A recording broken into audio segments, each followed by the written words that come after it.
دینی مسائل جاننے کے لیے اس چینل کو سبسکرائب کریں۔ لوگ فلسطینیوں کی شجاعت دیکھ رہے ہیں، چھوٹے چھوٹے بچے پتھر مار رہے ہیں، ایک بچی کو گرفتار کیا جا رہا ہے، وہ مسکرا کے گرفتاری پیش کر رہی ہے۔ یہ نر لوگوں کا کام ہے، شیروں کا کام ہے یہ۔ السلام علیکم ورحمۃ اللہ وبرکاتہ۔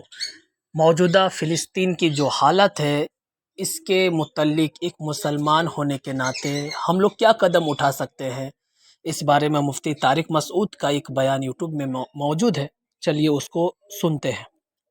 اچھا، فلسطین کے بارے میں لوگ مجھ سے سوال کر رہے ہیں آپ بیان کیوں نہیں ریکارڈ کرواتے؟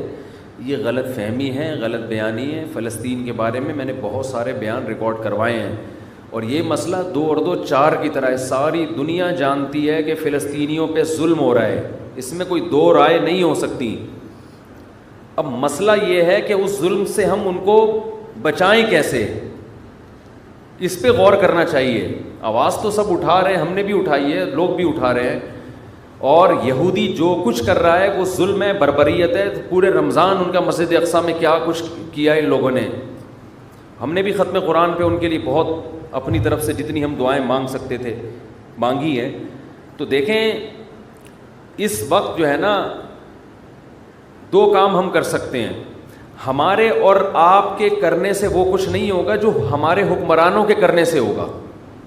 جمہوری حکمران دیکھتے ہیں کہ ہماری پبلک کیا چاہتی ہے ہم سے۔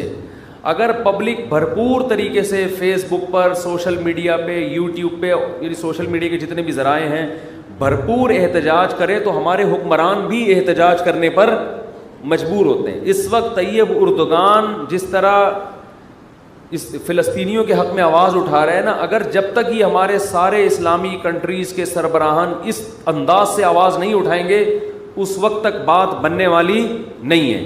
دیکھیں، اب یہ ہینڈی کیم نے بہت کام آسان کر دیا ہے۔ فلسطینیوں پہ پہلے جو ظلم ہوتا تھا وہ ویڈیو کی زینت نہیں بنتا تھا۔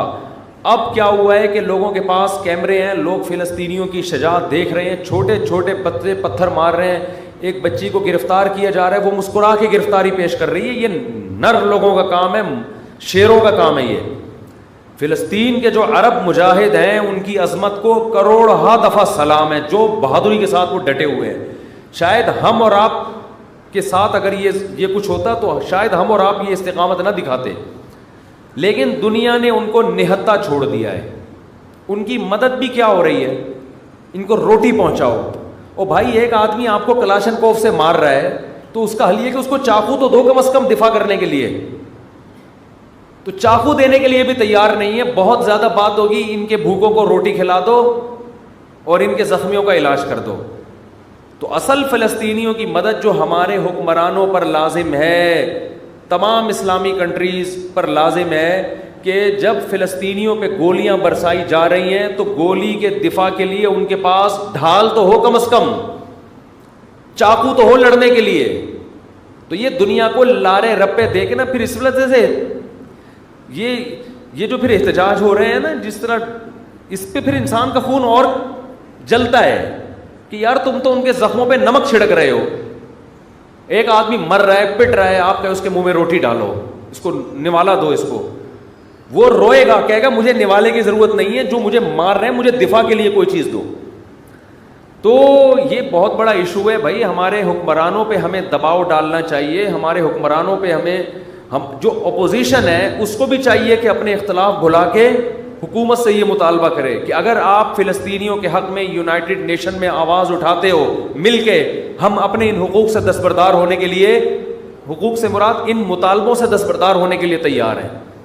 تو ایسا جاندار کام کوئی کر نہیں رہا ہے، تو ہر آدمی بس ایک ایسا معلوم ہوتا ہے کہ بہت سب تو نہیں کہہ سکتے، بہت سے لوگ اپنے جہاں کوئی ایسا ایشو کھڑا ہوتا ہے نا، اپنے کچھ سیاسی مفاد حاصل کرتے ہیں۔ بس ہر کیس میں ایسا ہی ہوتا ہے، اپنی یعنی یوں سمجھے کہ ایک اس طرح کی کیسز کو کیش کرا کے اپنے آپ کو پروموٹ کرنا اور لوگوں کے سامنے باور کرانا کہ میں بہت مظلوموں کے دفاع کے لیے میرے اندر بہت بڑا جذبہ ہے۔ پریکٹیکلی کچھ بھی نہیں ہو رہا۔ تو اس لیے یہ جو ہماری جتنی بھی سیاسی تنظیمیں ہیں، سب سے پہلے ان کی ذمہ داری بنتی ہیں یہ کال کریں، یہ لوگوں کو بلائیں، بولے بھائی کنٹینر رکھے جائیں گے, مطالبات ہوں گے, ہم اپنے وزیر اعظم پہ دباؤ ڈالیں گے, آپ نے یہ آواز اٹھانی ہے. یہ سعودی عرب میں بھی ہو, پاکستان, ترکی تو کر رہا ہے کافی حد تک, ملیشیا میں بھی ہو, تو سارے ملکوں کے سربراہان کی جب آوازیں اکٹھی ہوں گی تو پھر ایک جان پیدا ہوگی اس نعرے میں, اس دعوے میں. ویسے اگر آپ کرتے رہیں گے, دعائیں تو ہو رہی ہیں ان کے لیے, اور کچھ ٹرسٹ ہیں جو ان کو خوراکیں بھی پہنچا رہے ہیں, لیکن یہ مدد کا جاندار طریقہ نہیں ہے.